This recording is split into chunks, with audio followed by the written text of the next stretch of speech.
이상모 대표님께 마이크를 넘기도록 하겠습니다. 감사합니다.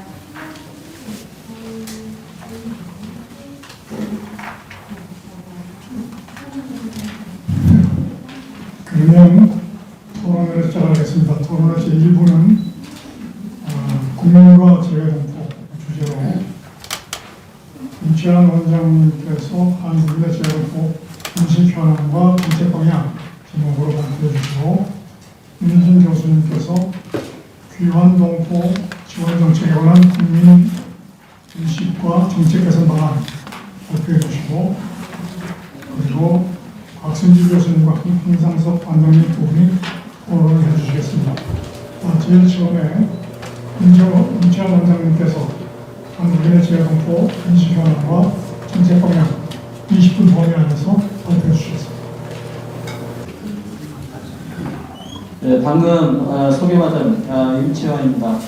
오늘 그냥 오전부터 이렇게 참여해 주셔서 이 재외동포 쳐오고 그다음 기본법 문제에 많은 관심을 보여주신 여러분들께 감사드리고, 저는 오늘 한국인의 재외동포 인식 현황과 정책 이 주제로 발표를 지금 할 예정인데, 제가 왜 이 주제를 잡았느냐, 제가 그 재외동포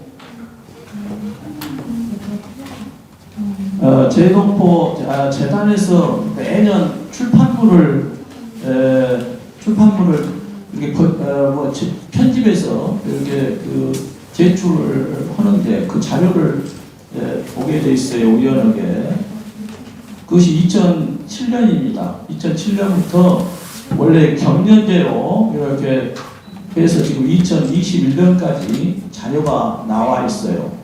그래서 재외동포 청을 만든다든지 기본법을 만드는 데 있어서 지금까지 이제 재외동포 청의 구조까지 나와 있고, 지금 그래서 정부 조직법 일부 개정안을 통해서 이제 그걸 확정 지으면 되죠. 그걸 청이냐 처냐를 선택하면 되는 것이고, 그 다음에 여기에 관련된 법이 아까 우리 교회사에서 이용모 대표님께서 이야기를 했지만은, 거기에 이제 기본법에 해당되는, 기본법이라는 것은 모법, 기준이 되는 법. 재외동포의 영역이 수많은 영역이 있는데 그 영역을 하나로 묶을 수 있는 기본법을 만들어주면 되는데, 그 기본법을 안 만들고 재외동포 청을 만들게 되면 대단히 어렵다, 이것을 만들어 가나다 이런 생각이 들었던 것이고, 왜 그러냐면 실제적으로 지금 재외동포의 출입국가 법적주의라는 법이 1999년에 만들어졌던, 5월달에 만들어졌던 이 법인데, 이 법은 누가 관리를 하냐?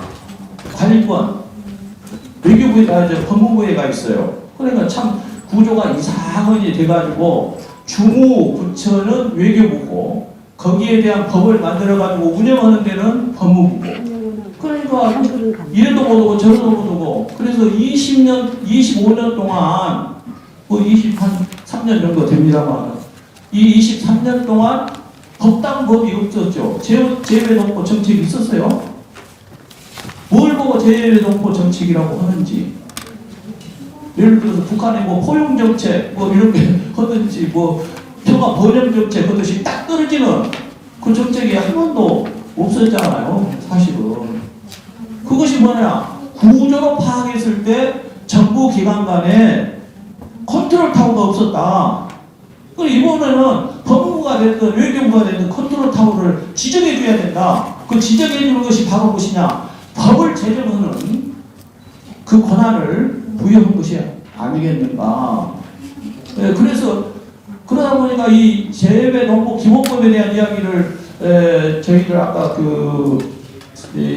국회의원회관에서 이야기를 여러 번 했어요, 사실은. 그리고 아주 세계 한인 총연합회 거기 회장님들하고 아주 한 3시간 넘게 아주 자세하게 이렇게 토론을 했어요. 왜냐면 그분들도 대표자잖아요. 대표자가 돼갖고 알고 못하니까 애매하게 이야기하고, 예를 들어서 뭐 대통령을 만나든 아니면 관계 공무원을 만나든 국회의원을 만나든 무엇을 딱 해라 이렇게 딱 찍을 수 있는 능력이 사실은 별로 없었기 때문에 자세하게 교육 전 의견 교환 및 토론 이런 식으로 했던 것은 맞습니다. 그래서 우리들도 이제 앞으로 이런 것을 공론화시키고 하려면 잘 알아서 정부한테 요구를 분명하게 이 점을 해주세요 이렇게 해줘야 되는데 그것이 법을 갖고 이야기하니까 사람들이 이해를 잘 못해서 이제 법까지 기본법에 대한 아웃라인까지 지금 여기까지 왔으니까 그러면 뭐 갖고 이야기를 할 것인가? 정책 갖고 이야기를 해야 되겠다. 그래야지 얻는 알아볼 수가 있고 그리고 정책에 이해관계가 다 걸리니까 사람들이 적극적으로 이야기를 할 거 아니냐. 그래서 그 제외동포 신문사를 앞장서서 제외동포 포럼 그 다음에 제외동포 연구원 그 다음에 세계 한인 여성 협회 이렇게 해서 동북아 평화연대까지 해서 이제 앞으로 시민운동을 이렇게 벌려 나가서 처를 만들고 이 처에 맞는 기본법을 만들고 거기에 내용을 채워야 되는 거. 제외동포 정책이 하나도 없었잖아요 지금. 그러니까 여기를 채워야 되는 그 역할을 지금부터 해 나가야 되겠다. 구체적으로 손에 쥐어져야 되겠다. 그 중에 이제 내가 어떻게 시작을 할 것인가, 이제 생각을 했던 것 중에서 제가 아이디어를 받는 것이 제외동포 제외동포 재단에서 매년 아까 2007년부터 시작해갖고 2021년까지 100일 정년제로 이렇게 제목이 뭐라고 나왔냐면요. 제외동포에 대한 내국인 인식조사 이렇게 해서 8번이 정확하게는 7번인데 하나 더 벌어서 8번 나왔더라고요. 보니까 그 자료가. 그래서 8번을 분석을 이제 한번 해보자. 그러면 분석을 하면은 가장 본적이 뭐겠냐? 이것은 국민들이 원하는 정책이 아니겠는가 생각을 제가 하게 됐어요. 정책을 우리 머릿속에 이 전문가가 만드는 정책보다는 실제적으로 조사를 했던 그 주제를 가지고 국민들이 원하는 정책을 만들어줘야지 생명력이 있지 않겠는가 이런 생각을 해서 이 8개의 주제를 소위 말하는 프로젝트를 분석을 했던 것입니다. 여기 하면서 나 논문을 이 연구를 하면서 가장 고통스러웠던 것이 나식대로 이 현황 인식이나 정책을 만든 것이 아니라 지금에 있는 제외동포에 대한 내국인 인식 조사를 중심으로 해서 연구를 하니까 이 연구된 이 주제를 그전에는 제목만 보고 목차만 보고 지나갔었는데 이번에는 일일이 그 한 1390페이지 되는 그걸 전부 자세히 읽으면서 하다 보니까 제가 딜레마에 빠졌어요. 무슨 딜레마에 빠졌냐? 읽으면 읽을수록 뭔 말인지를 모르고 있어요. 그리고 정확하게 사회과학 방법론을 적용했는가? 이것도 내가 아주 괴로운 사항이었어요, 사실은. 그래서 나는 중간에 이걸 그만둘까? 다른 사람 시킬까? 이런 고민에 빠졌어요. 나식대로 차라리 처음부터 시작을 할까? 그러면 뭐든지 할 수 있는 거 아닙니까? 이 전문가들은. 그래서 국민들의 의견이 잘 반영된 정책이야말로 가장 좋은 정책이다. 그 질이 좋고 나쁘고 그런 것이 아니고 그런 생각을 해서 이걸 분석을 했는데 끝까지 갔어요. 어찌됐든. 그래서 마지막에는 부족한 것은 저 의견을 좀 참고하고 여기에 대한 이야기를 봤는데 딱 2가지가 놀랬어요. 첫 번째 놀란 것은 이 표집 인원. 그러니까 여기서 실제 조사를 제외동포 재단에서 용역을 줘가지고 실제적으로 조사하게끔 하는 인원이 얼마냐? 800명, 정확히는 706명에서 1000명까지 이렇게 조사를 할 수 있는데 이 용역 과제가 얼마나 되겠습니까, 우리 선생님? 제동포 재단에서 용역을 줄 때. 네, 1000명. 금액이요? 네, 금액이. 용역을 해가지고 이걸 해서 저희들한테 납품하세요. 이렇게 했을 때. 수천만 원. 예? 수천만 원. 수천만 원이요? 숫자만 정확히 이야기해 주세요. 한 4, 생각이 드시죠?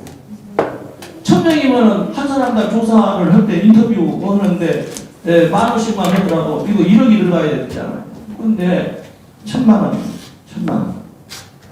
1,000만 원을 받고 어떻게 이 1,000명을 조사를 했을까? 그래서 한번 제가 물어봤어요. 거기다가. 왜냐하면은 교수가 내가 실실 거짓말을 해서 하고 그러면 안 될 것 같아서 요즘 거짓말을 하면 안 되잖아요. 요즘에.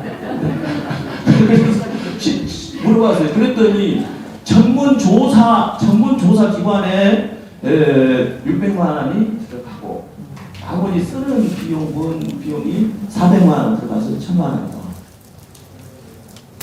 나는 그 재해동포 저희 전남대학교 세계 한산문화연구단에서 이 재해동포 기초조사를 하면서 보통 받는 액수가 얼마냐면은 30억씩이에요. 20억씩.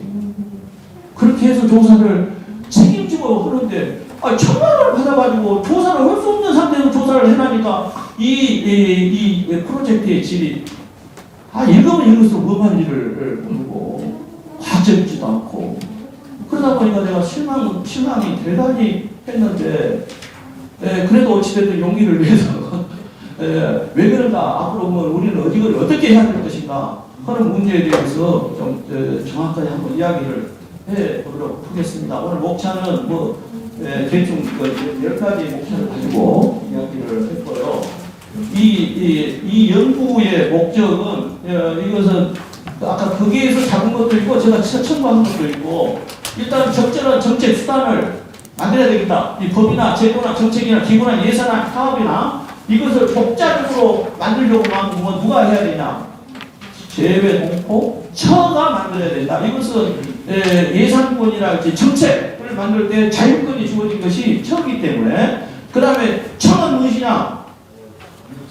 외교부 장관 지금식으로 외교부 장관의 지시만 받기 때문에 또 재외동포 재단과 크게 차이가 없어요.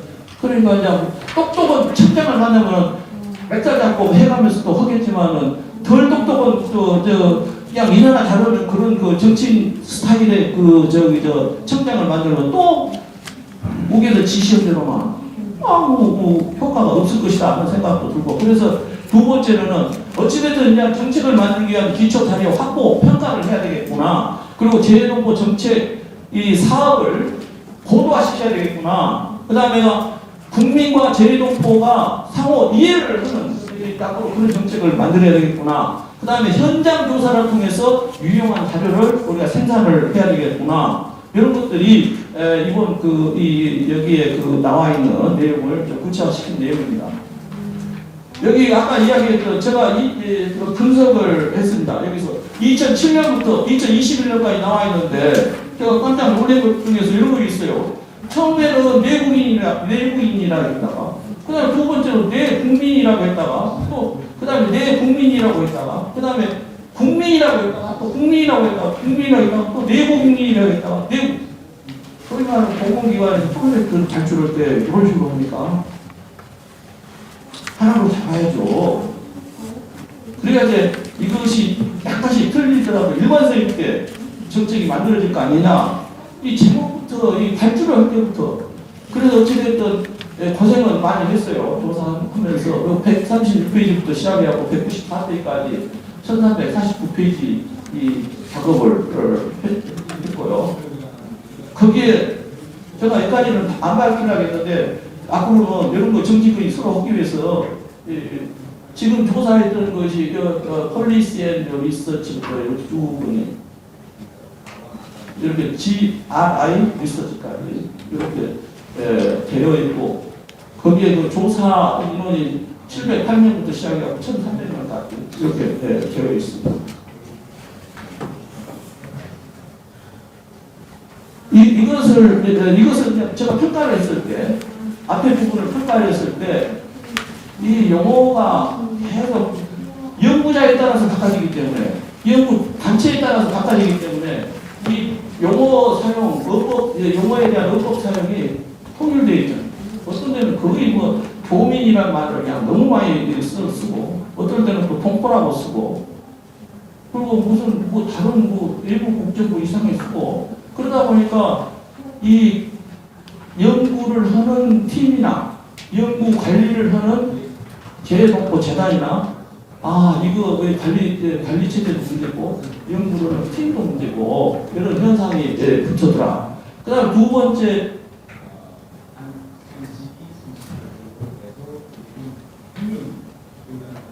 두 번째가 그 연구팀들이 자주 교체가 돼요. 안 한다고 하니까 천만 원 받고 싫어합니까? 그러니까 안 한다. 그러면 헌 사람까지 기다리다 보니까 이제 계속 교체가 됐는지 아니면은 의도적으로 나의 충성한 사람들을 이렇게 뽑기 위해서 또 했는지 그건 알 수가 없지만은 내가 그 인터뷰 끝까지는 안 했으니까 모르지만 아무튼 이 잦은 이 정보 어떤 기준에 의해서 연구팀을 교체를 했는가 여기에 대한 그것이 제시됐어야 돼요. 그 다음에 독립변수라는 것이 배경변수를 다 많이 바꿨더라고 또 보니까 거기에 또 조사 항목도 바꿔보고 그러다 보니까 일관성이 이렇게 잡아가기가 너무 힘들다 보니까 각자 해년마다 하나씩 하는 연구가 되어버렸어요. 이것이 결국은 이 연구가 가장 내가 아주 이 연구가 좋은 연구다라고 하는 것은 어떤 의미냐면은 작년 거, 또 2년 후에 거, 그 다음에 또 2년 후에 것이 경년적으로 쭉 이것을 계속 연결시켜서 분석하다 보면은 정말 국민들이 원하는 정책이 뭔가를 알 수가 있는데 그것이 결국 해년마다 하나씩 하는 꼴이 안 되어버렸어요. 이것이. 모양은 아주 그럴싸했는데 저 같은 사람이 봤을 때. 근데 실제 까보니까 소금 지났어. 그랬어요? 오늘 죄송합니다. 네. 그 다음에 이 토론에 관련된 회의가 없어요. 지금 단체로 했으면 토론. 그 다음에 지금 이 문제에 제가 매력을 느꼈어요. 사실은. 이 종단 연구를 하면 종단 연구, 횡단 연구가 있는데 그 종단 연구의 대표적인 것이 시계열 분석이다. 그런 게 있는데 시계열 분석이냐. 아까 말한 2007년, 2009년, 2011년 쭉 그것이 나오는 것을 분석 비교해가면서 그래서 어떤 의식을 하고 있는가, 어떤 식으로 판단하고 있는가 이걸 알아야 되는데 그것을 할 수가 없는 것이 바로 이 수많은 돈을 오랫동안 들여서 별 효과가 없이 됐던 이유 중에 하나입니다. 그리고 여기 지금 내용이 이렇게 지금 이렇게 되어 있거든요. 여기서 보니까 관심은 별로 이 내용 안에는 없고 국민 의식 없고 재외 돕고 인식 없고 뭐만 되어 있어요. 이것도 차라리 한국 국민 가치관 조사 하는 것이 정부에서 계속 하는 참 어마어마한 인원을 동원해서 인용하면 되잖아요. 그리고 다민족 수용 인식 이거 뭐냐면은 다문화 인식을 어떻게 하고 있냐는데 이것도 다문화에서 너무 조사를 많이 했는데 이러면 필요가 없는데 계속 집어넣어가지고 그리고 이제 실제 들어갈 수 있는 것은 제도권에 대한 인식, 그 다음에 기여도, 기본 방향, 기타 이런 것들이 핵심이고 이 두 개 반 정도는 빠져야 되는 것이다 이런 생각이 들었습니다. 그 다음에 여기서 사용되고 있는 조사 방법에서 통계 분석 이런 것이 빈도 분석이다, 결착 분석이다, 상담 분석이다 이런 것이 쭉 나오는데 구조화된 지금 여기에 대한 설명이 없어요. 그리고 이것은 나중에 이거 봤더니 제가 비판적으로 보면은 결국은 바로 무엇이냐 산술 통계를 하는 말 산술 더하기 빼기만 해요. 특히 더하기 빼기만 하는 것이지 여기서 교차 분석이 나온다든지 빈도 분석이 나온다든지 연락 분석이 나온다든지 상담 분석이 나온다든지 그건 없어 보니까 읽을 수가 없어요. 이것이. 그래서 이거에 대한 평가를 내렸더니 질문지를 만들 때 타당도 검사가 없고 그 다음에 신뢰도 검사가 없는 문항이 신뢰도가 없는 어떻게 써요? 그 다음에 구조화된 질문이라고 하는데 나는 표준화된 질문지를 많이 들어봤는데 구조화된 질문지가 뭐냐? 이렇게 봤더니 또 내용에가 없어요. 그것이. 그래서 실제적으로는 이 산술 통계 이거 더하기 그 몇 %다 요것만 계속 여론조사죠. 쉽게 이야기하면 진짜 전문가들이 하는 조사가 아니었다. 그래도 이제 몇 가지 시간이 나는데 이제 해야 되겠습니다. 제가 생각할 때는 재동포들을 어떤 식으로 인식을 하냐 했을 때 민족 구성체 중에서 가장 중요한 것이 구성 요소인데 여기에 민족 의식이고 민족 공동체고 이런 개념이 아니에요. 한국 국민들이 눈여겨봐야 될 것이 하나가 바로 무엇이냐. 재동포에서 가장 중요한 것은 한국어를 사용하냐 안 사용하냐가 가장 중요하게 생각을 하더라. 또 두 번째로 중요하게 생각한 것이 무엇이냐. 한국 사람처럼 재동포들을 차별을 하는 사람도 없더라. 그럼 차별을 어떻게 하냐? 한국 사람들이 좋아하는 재동포는 미국, 뉴질랜드, 호주, 유럽 이것만 좋아해요. 그리고 아주 높이 평가하고 그리고 나머지 어디냐? 중앙아시아에서 오신 분들, 뭐 중국에서 오신 분들, 동남아에 있는 동포들은 또 아주 낮게 평가해가지고 무시를 딱 이렇게 하는데 이거 저 부dum이 아니네. 차별이 묵혀야 되는 그런 것을 지금 확실히 드러내고 있는 그런 부분이 있었고, 그 다음에 뭐 여기 뭐 예를 들어서 한국어를 모르는 동포 2세, 3세, 입양아 뭐 이거 중요한 거 아니고 뭐가 중요하냐? 한국말을 하는 사람이 입양하고 뭐 동포 2세고 3세고 아무리 한국인이 국적을 가졌다 하더라도 이 사람은 한국인이 아니다. 한국말 모르면은 그것이 한국 사람들이 가지고 있는 의식의 핵심이다. 그리고 한국 사람한테 진정한 기준은 무엇이냐? 한국 국적을 가진 사람만이 한국의 동포다. 이렇게 딱 한국 사람들은 옷을 갖고 있어요. 사실은 이런 것들은 이 연구를 통해서 내가 밝혀낸 것이고, 그 다음에 뭐 예를 들어 제중 동포에서 러시아하고 고려인하고 근데 조선족 동포고 고려인하고 누가 더 인기가 있냐? 이상하게 한국 사람들은 고려인에 대해서 인기가 있어요. 근데 어쩌고 인기가 있냐? 한국말을 조선족은 너무 잘하는데 어째 중앙아시아 러시아에 있는 이런 분에 대해서 인기가 없는가? 좀 불쌍하게 난 느낌입니다. 이 사람들 너무 어렵게 사니까 불쌍해서 또 그래서 이 한국인의 그 정서가 지금 어디에 있는가 이런 문제에 대해서 과학적으로 분석하지 않으면 정책 만드는데 별로 도움이 안 될 것 같다. 그래서 기본 방향은 여기 거주국에 따르는 이 지원이나 대우는 차별이 없어야 된다. 그 다음에 거주국 안정 정착을 지원을 해야 된다. 그 다음에 한국 문화, 한인 정체성 교육을 강화시켜야 된다. 그 다음에 거주국, 이것은 법으로 나왔으니까 사건, 사고에서 재동포 보호 활동을 해야 된다. 그 다음에 자치단체의 역할을 앞으로 강조를 할 필요가 있다. 그 다음에 이 기본법 제정, 이것이 몇 점으로 나오는가 딱 이것을 내가 유심히 몇 번이고 관찰을 했었는데 59점, 60점 정도 나왔으니까 이건 상당히 타당성이 있는 평가다. 근데 여기에 대해서는 딱 두 줄만 나왔어요. 두 줄만. 진짜 중요한 것이 두 줄만 나와서 재동포 재단이 우에 있는 사람들에 대해서 대단히 떨고 있구나 그 생각을. 이거 법 만든다고 하면은 이거 상당히 큰일 날 수도 있겠구나. 그 관료 사회에서는. 그래서 맺는 말 몇 가지는 해도 되겠습니까?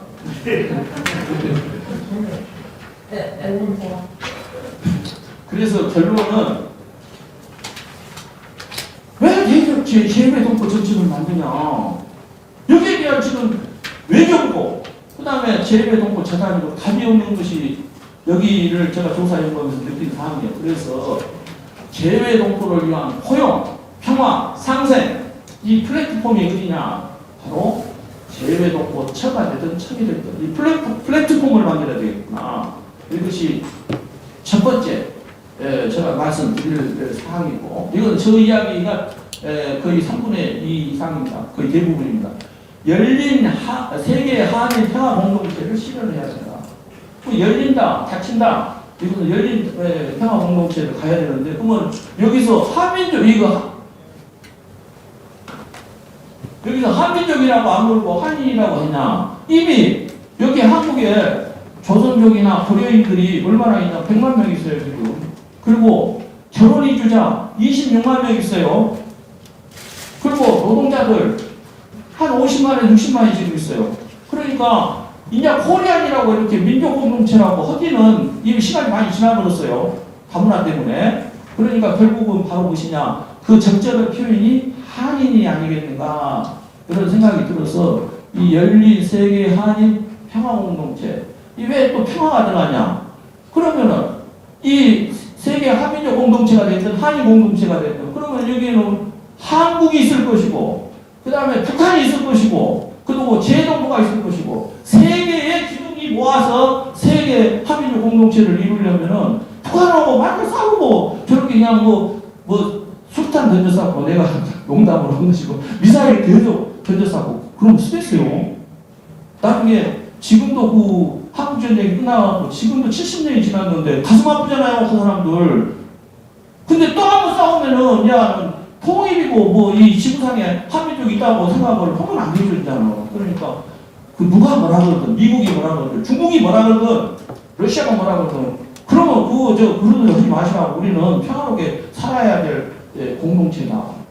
그러면은 이런 열린 세계 한일 평화 공동체 기준 하에서 아까 말한 대로 정책도 계속 이렇게 나와야 되고 그 정책에 따라서 아까 말한 대로 기본법도 만들어야 되고 그러잖아요.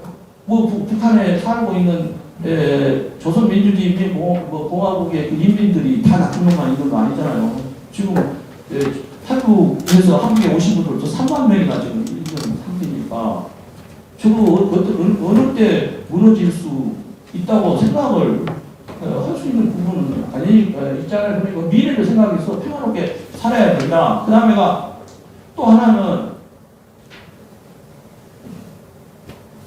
여기 그 초국가주의 원래는 두 가지로 쓰라고 초국가주의하고 다문화주의 이렇게 쓰라고 했는데 다문화주의 있으면은 다문화 가족이라고 이렇게 보통 한국 사람은 착각을 해서 유네스코 기준에 따라서 문화의 다양성 이것을 두 가지로 이렇게 보고 그리고 이제 잘자른 거에 나가면서 이제 더불어 큰 대한민국 큰 이것이 크잖아요. 이것이. 세계 동포들을 포용만 할 수 있다면은 대한민국은 엄청나게 큰 나라가 되고 또 어떤 사람이 디아스포라고 하면 깜짝깜짝 놀라고 그랬는데 세계적인 디아스포라 국가는 세계적으로 이 힘을 발휘하는 국가는 그거 맨날 안 돼요.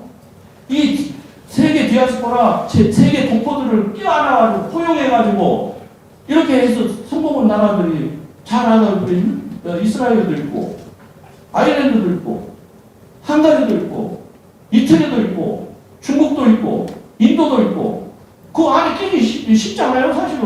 근데 그 디아스포라만 이야기하고 성질내고 알고 그러면서 성질내가지고 관료적으로 해결을 하고 그래서 공부장 보세요.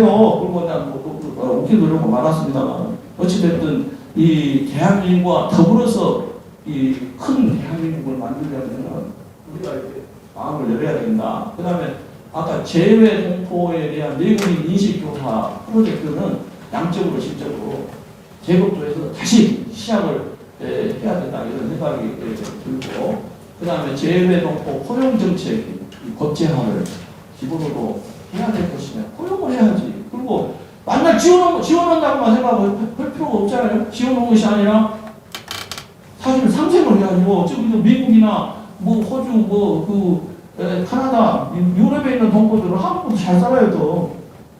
그리고 저기 아일랜드에 있는 동포들은 그 사람들은 개인 소득이 13만 달러예요. 13만 달러. 우리는 뭐 4만 달러, 3만 몇천 달러인데 그러니까 꼭 지원이라는 것이 의미가 없는 것이고 상생에서 공존하게끔 그런 정책이고 그 다음에 좀 어려운 지역에 있는 것은 지원 정책을 쓰고 그리고 이것이 어느 정도 확정이 딱 돼서 발전하면은 그 다음에 다문화나 이렇게 같이 더불어서 가야 되는 거 아니냐. 그러면은 그 큰 대한민국을 만들 수 있지 않느냐. 이렇게 제 의견을 좀 제가 비판적인 부분이 좀 있었습니다만은 그냥 그건 종말이라고 그냥 교수가 재벌을 못 버린다고 생각하시고 양해 구합니다. 감사합니다. 그러면 먼저 박승주 교수님께서 한국의 인식 현황과 정책 방향에 대해서 토론을 해주시겠습니다. 다음 스케줄을 보면 제가 10분을 하면은 뒤에 계신 분들이 부담스러울 수도 있겠다는 생각이 듭니다. 저는 예.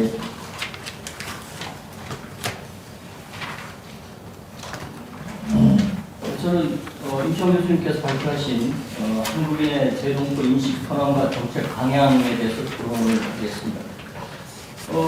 임 교수님께서 누누이 말씀하신 것처럼 발전 준비 과정에서 많은 그 어려움을 겪었던 것을 발표를 통해서도 이제 확인할 수 있었습니다. 중요한 것은 그 마지막에 맺는 말에서 5가지의 그 정책 방향을 제시하는 것이 아닌가 이런 생각을 합니다.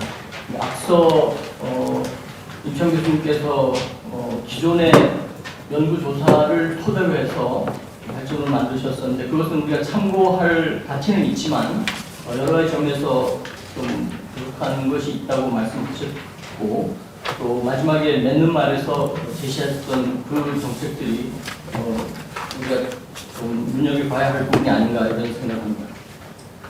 저는 임시영 교수님께서 말씀하신 재동포처 설립과 관련된 그 가능성을 말씀하신 것에 대해서 굉장히 긍정적으로 생각을 하는데요.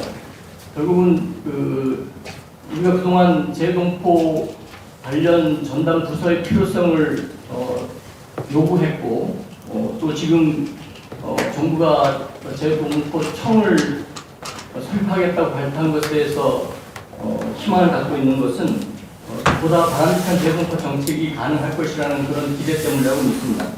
그런데 그런 기대가 충족되려면 재동포청으로는 많은 한계가 있을 것이라는 거죠. 그래서 적어도 독립부서로서 정책을 입안하고 또 수립할 수 있는 기능을 갖는 총실 하나의 재동포처가 바람직하지 않을까 이런 생각을 합니다. 그렇게 생각하는 가장 큰 이유는 이미 임 교수님 말씀하신 것처럼 재동포 관련된 올바른 대전략이라고 할 수 있는 그런 전략 수립이 제대로 되지 않았었던 것이 아닌가 이런 생각을 하고요. 그런 그 정책 부재로 인해서 그 재동포 문제의 어떤 복합성, 우리 사회가 갖고 있는, 우리 민족이 갖고 있는 재동포 문제의 다양성과 특수성 이런 것들이 제대로 고려되지 않고 필요에 의해서 정책이 수립돼 왔던 것이 아닌가 이런 생각합니다. 따라서 올바른 그 재동포 정책의 컨트롤 타워로서 기능을 하려면 재동포청으로서는 부족할 거라는 것이죠. 우리가 전담 기구를 요구해왔던 그런 과정에 비춰보면 재동포청으로 되는 것만도 다행이라 생각할 수 있지만 사실 얼마 전까지는 제가 이 자리에서도 재동포청 설립이 어렵지 않을까 하는 그런 말씀을 드린 적이 있었는데요. 그 재동포청이 설립된다고 이미 결정이 된 상황에서 이 자체가 기쁜 것은 사실이지만 그러나 이 시점에서는 보다 더 바람직한 것으로 재동포처의 설립을 우리가 좀 더 요구해야 되지 않을까 이런 생각을 합니다. 저는 그 재동포청 설립을 공식화했다는 점에서 정부가 왜 이 시점에서 그런 주장을 했을 것인가에 대한 그 정치적 또는 정책적 함의를 좀 생각해 볼 필요가 있다고 생각합니다. 그것은 그동안 재동포 정책이 그 제한적으로 이루어졌고 어쩌면 큰 틀에서는 방치됐다고 볼 수 있다면 그런 것에서 벗어나서 새로운 대전략을 제대로 한번 수립해 보겠다는 그런 의지를 갖고 있는 것으로 이해할 수 있다는 것이죠. 잘 알고 계신 것처럼 그동안 이제 재동포들은 특히 디아스포라의 관점에서 봐야 할 그 조선족 고려인 자인입지와 관련된 그런 정책에서는 많은 문제들이 있었다고 생각합니다. 특히 그 조선족이나 고려인 동포들의 경우에는 재외 동포임에도 불구하고 다문화 정책의 그 언저리에서 뭔가 정책적 혜택을 받을 수밖에 없었던 그런 한계가 있었습니다.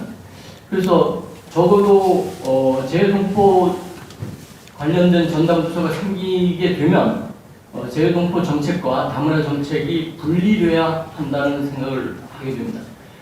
더 큰 틀에서 얘기하면 이른바 우리가 세계 동포주의를 지향하고 있는 이런 세계화 시대에서 결국은 하나의 덩어리로 이렇게 뭉쳐야 된다는 생각을 하지만 그러나 현실적으로 우리의 필요를 감안하면 재외동포 정책과 다문화 정책을 좀 더 분명하게 분리해서 재외동포들이 다문화 정책을 기웃거리지 않고 온전히 재외동포로서 그런 정책적 혜택을 받을 수 있게 되기를 바랍니다. 또 하나는 특히 이제 디아스포라 관점에서 볼 수 있는 그런 재외동포들의 특수성을 우리 사회가 제대로 인식하지 못해 왔다는 데 좀 강조를 드리고 싶습니다. 적어도 그 디아스포라의 관점에서 봐야 할 재외동포가 전체 재외동포의 절반 가까운데요. 이들을 단순히 일회적인 또는 시혜적인 차원에서 정책을 이들에 관해서 정책을 수립해 왔다는 것은 여러 가지 문제를 드러낸다고 볼 수 있습니다. 어쨌든 이런 정책적 함의를 가지고 있다는 점에서 저는 향후 정부가 좀 더 면밀한 조사를 통해서 올바른 정책을 했으면 좋겠다는 그런 기대를 갖습니다. 재동포 정책을 위한 하나의 기초로서 한국민의 재동포에 대한 인식의 문제를 앞서 두 분 선생님께서 발제하면서 많은 말씀을 하셨는데요.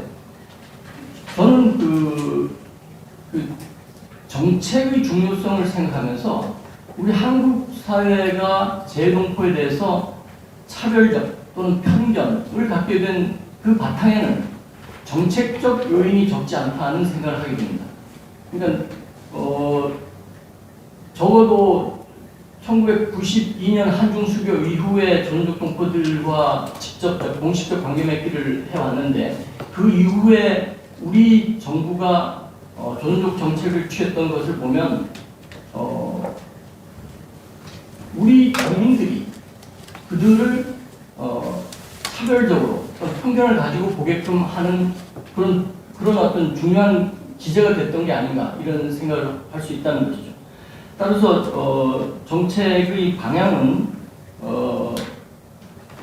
1차적으로 차별을 해소하는 데 초점을 맞춰야 되지 않을까 이런 생각을 합니다.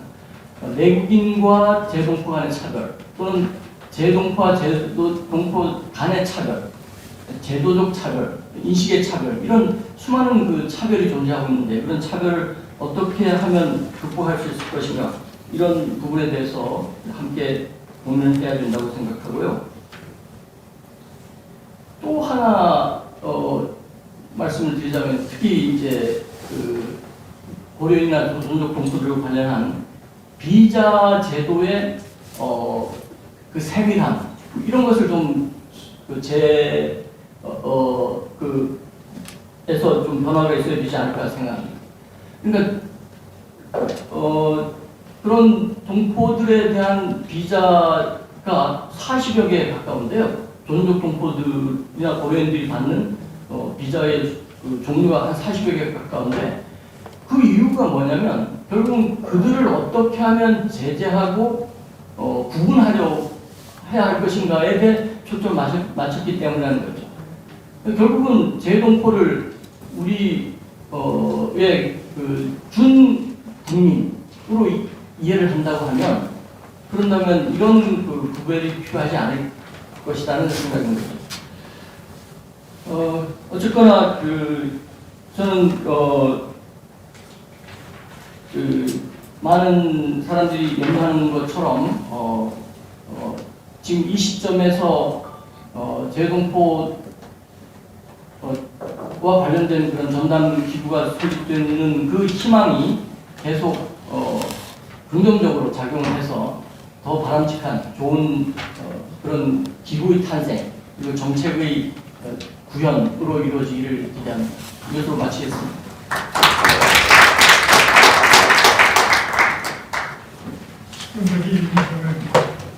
큰 뜻을 내주셔서 감사합니다. 곽승진 교수님께 큰 박수 부탁드립니다. 그러면 곽승진 교수님